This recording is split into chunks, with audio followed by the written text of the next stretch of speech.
ಬಂತ ನಮ್ಮ ಕೈಯ ಹಿಡಿಯುತ್ತ ಕರೆದೊಯ್ದ ಬೆಳಕು ತೋರಲು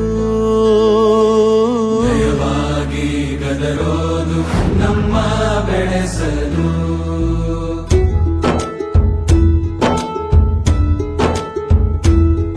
ಭಾಷೆ ಅಮೃತ ಕುಡಿಸೋ ತಾಯಾಗಿ ಭಾಷೆ ಅಮೃತ ಕುಡಿಸೋ ತಾಯಾಗಿ ಭವಿಷ್ಯ ಬರೆವಂತ ತಂದೇನೋ ಆಗಿ ಬರೆವಂತ